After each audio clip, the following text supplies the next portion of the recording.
Halo guys, di video kali ini saya akan menceritakan cerita horor yang berjudul Hantu Penggemar Bakso. 2 hari lalu aku mudik, kangen dengan suasana kampungku. Kebetulan malam Jumat lalu giliran adikku jaga kampung. Jadilah aku nemani dia. Setelah ngobrol ngalor ngidul, sampailah kami berlima. Pak Gio, Kelik, Sutris, dan aku beserta adikku pada pembicaraan yang seram-seram, termasuk pengalamanku ketika masih remaja dulu. Dari Pak Giola aku tahu bahwa Sukardi, salah satu preman kampung yang paling disegani di kampungku, sudah meninggal dunia. Bukan karena dikebuki orang kampung atau ditembak polisi, melainkan gantung diri. Karena hubungannya dengan seorang gadis tidak direstui oleh ibunya, orang tua satu-satunya. Sebetulnya mereka berempat, termasuk adikku, agak enggan ketika kutanya tentang sebab musabab meninggalnya Sukardi.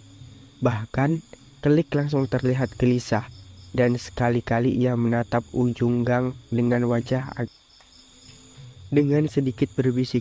Sutris menatapku serius.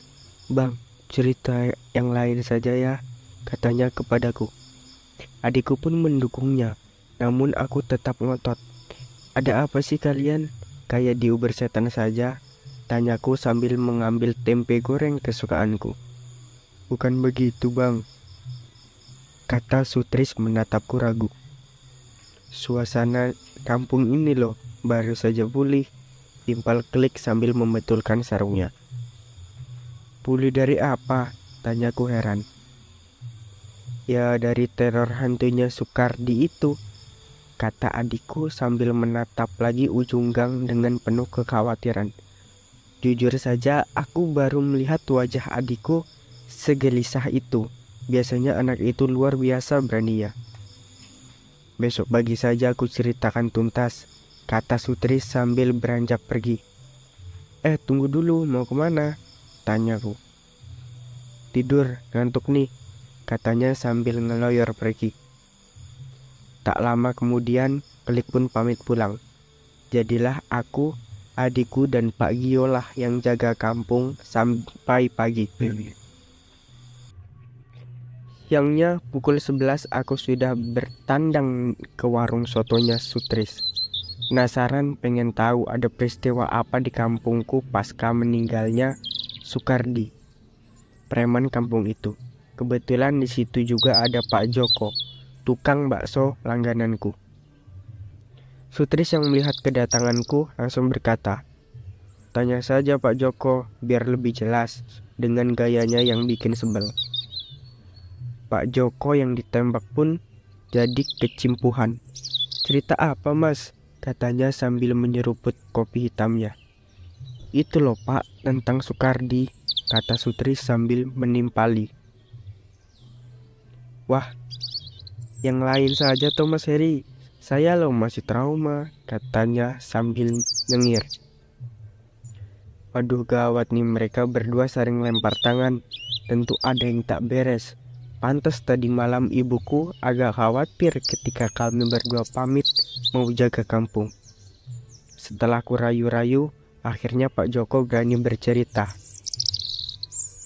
"Sudah sebulan lebih saya libur jualan mas, karena di Gunung Kidul baru panen, sehingga saya tidak tahu perkembangan terbaru kampung ini," katanya sambil menghisap rokok kretek kesukaannya. Malam itu hujan, dari pagi sampai sore, belum juga reda. Tidak seperti biasanya, sampai jam setengah 10, baksoku belum laku seporsi pun.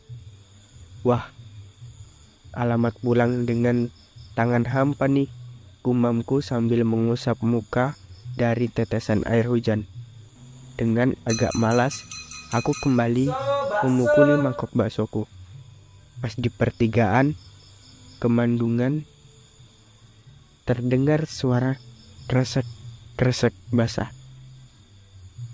"Bakso 3 mangkok kang," Meskipun duduk membelakanginya, tapi aku tahu persis bahwa itu Sukardi, preman kampung yang biasanya sering minta baksoku gratisan. Waduh, apa sih nih? Daganganku belum laku, sudah dipalak batinku.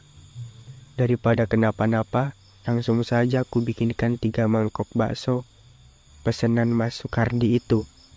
Setelah racikannya siap, langsung dengan tergopoh-gopoh, aku mengantarkan pesanan itu.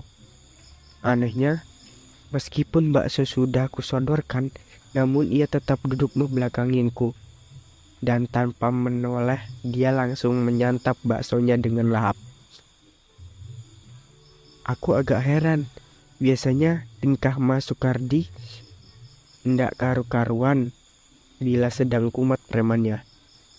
Entah mengosak-ngasik dagangan baksoku atau memukuli mangkok bakso sekeras-kerasnya sampai pecah. Tapi malam itu dia diam saja, bahkan cenderung amat diam. Aku pun ikut diam sambil menghisap sebatang rokok. Aku duduk membelakanginya. Nah, tak seberapa lama terdengar suara beratnya.